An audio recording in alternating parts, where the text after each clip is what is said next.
This is Earth, a planet filled with living creatures like plants, animals, humans, and perhaps most exotic of all, the redneck. Probably ate her ass on a hot, sweaty day. It was slimy.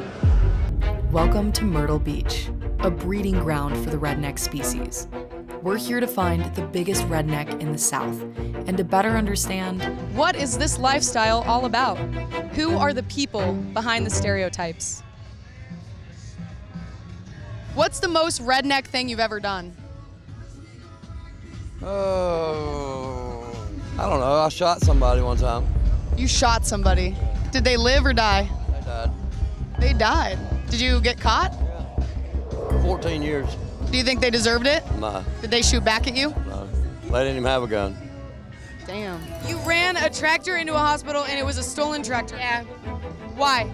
because I was drunk and we didn't have nothing else to do and the Walmart was closed, so. rednecks live in tribes and can often be found hanging out at Walmart. What are your pronouns? They're known for their pigmented neck skin, their brazenness, Worst thing I've ever done to a woman was fuck her mom. The same night I was staying over at her house to fuck her. Yeah, well, she fell on the bottom step, and God forbid I turned around. I said, heifer down. She got up, bam, hit me right in the top of the head. and their love for things like trucks and big boobs. Some even say they their cousins and have oversized balls. That remains to be seen, the cousins and the balls. Like maybe a little bit of a cousin fucking situation? Yeah, tight. Sure. Whenever you hear stuff about incest, it's more like West Virginia. Don't know why, but Kind of gotten away from that, but then again, I've never been to Alabama, so I don't know. So there was one where the girl's dog licked my asshole.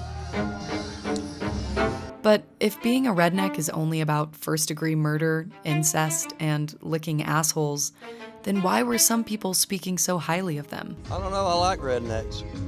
Yeah, so why? What do you like about a redneck? They're just down to earth, more laid back than most of the preppy people, That's true. What does it mean to be redneck? Be free, do whatever you want. Technically, I live in a small town, but I love it. I swear, I've been my whole life, and a lot of my friends I consider rednecks, but we all get along. Yeah, that is the beauty of redneck life. And why did this lady help me when I was at my lowest? The best way to study something is to get your hands dirty, to become what you want to study.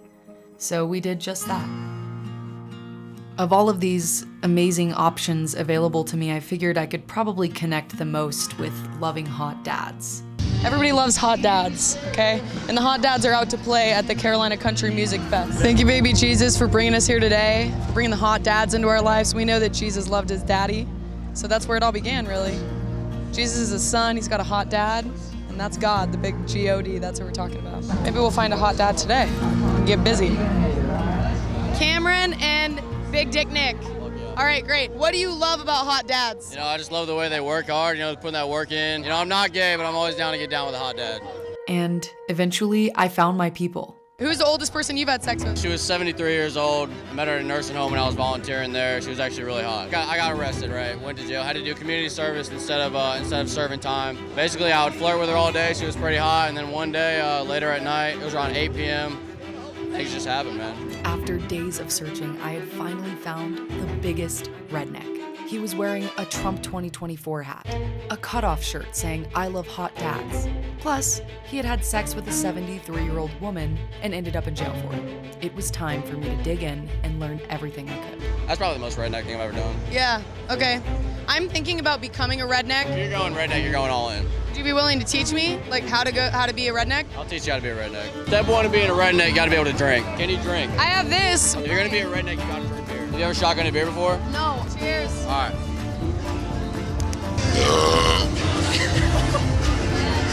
Yeah, you need some work. This is so violent and aggressive. And I cut my thumb, that's great. Step two, do some fucking crazy shit. Go find a fucking rope, hang off it, swing from it. What do I say? Y'all? Either of you. Y'all? Y'all's a big one, you can say y'all. Y'all. Can't say you all. If you say you all, I'm taking you out of the brotherhood immediately. According to my calculations, you have officially passed the redneck test. So I'm going to hereby initiate you into redneckhood. Congratulations. I don't know your name. Welcome to the brotherhood. After I was initiated, something changed inside me, and I went off the deep end a little. But perhaps that's what being a redneck is really about anyway. letting go and finding the freedom to exist exactly as you are. In the end, we discovered that rednecks are not so different from the rest of us after all. I mean, sure, they may have some beliefs and ways of life that I can't relate to, but at the end of the day, we can laugh together and bond over the shared experience of being human.